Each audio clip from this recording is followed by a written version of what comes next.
So I want to talk about compassion, because I've heard you say before that you really don't have reach of compassion because you're so... How do I find your words? Your inner being, who is in this vibration totally in alignment with solutions, doesn't have compassion for the problem, because cannot have compassion for the problem and alignment with the solution at the same time. And your inner being will choose alignment with the solution every time. So to have compassion, you got to leave the vortex.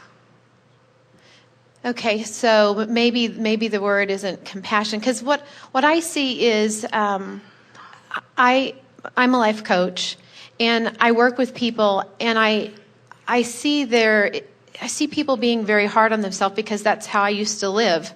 I used to be a perfectionist, and everything needed to be a certain way. And so what I found is as I visit with people, I help them just be okay with where they're at. I don't see anyone as a victim anymore. I mean, I see like your inner being. That's what we were describing. Yeah. Under those conditions, you're in the vortex. You're seeing them as they really are, not as they believe themselves to be. That's the perfect definition of a life coach. Okay, so I guess I would use the word compassion, but maybe it's not. It's understanding where they're at, knowing where they want to go, and seeing them, holding that place until they can. But here's the thing: you can't focus on where they are now and who they really are at the same time. You're always making that choice. Now, as a life coach, it's sort of like the man in the boat with his laser light, spotting things and shining the light and pointing them out for Jerry and Esther and their friends. In other words, you're shining the light forward, but there really is a distinction. To be the uplifter that you are, and you are, you're not having compassion with the problem. You're having knowledge of the solution. Oh, okay. And you know it so powerfully that then you guide them there too. It's like you see, here's the most interesting thing about this. Every one of these people that you are coaching has an inner being who's standing in the vortex, adoring them, appreciating them, not just knowing who they are, but vibrationally being who they are, beaming a signal that is indescribable in physical terms. But if they are focused on their flaws and remembering what somebody said, then they're not in the vibrational vicinity. So along you come, like a satellite dish, beaming the signal closer. And maybe that's what you're calling compassion. Making the bridge. In other words, knowing who they are, but being available for them to have access.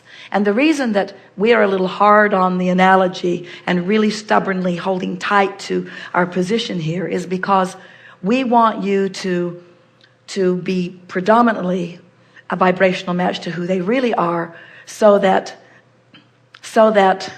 in your assistance to them, you don't leave the vortex. In other words, as we visit with you, our conversation is with you, about you. In other words, when we visit with you, just like when you visit with someone else, as we stand as your life coach, we know who you really are as life, and we know who you are as life, and everything we say is about bringing you into fullness of who you are, you see. And you're doing the same thing.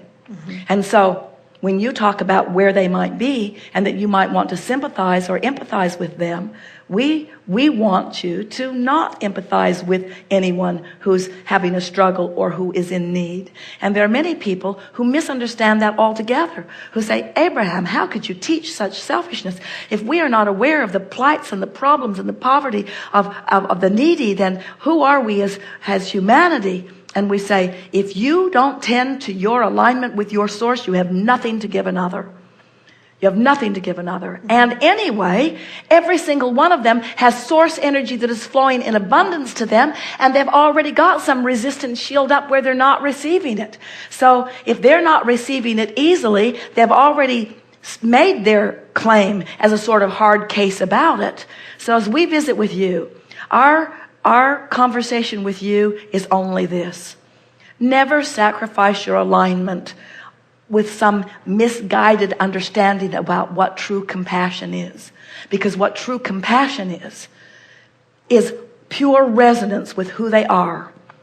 One who's connected to this stream of well-being is more powerful than 1,000,000 who are not. So as you stand in your utter knowing of who they are, you can call them to you. When Jesus healed, and he did, as do many others, he did not know your illness. He did not focus on your illness. You could be dripping with it, and he saw it not. Instead, he knew unequivocally only your wellness. And he focused upon it so powerfully that he connected with the energy that creates worlds and stood as a focal point of this energy of well-being. And in that powerful alignment, anyone in the vicinity, anyone with desire, anyone with hope, and certainly those with belief, were drawn right into that, where they experienced the fullness of well-being, you see. Mm-hmm. So he was a life coach. Mm-hmm.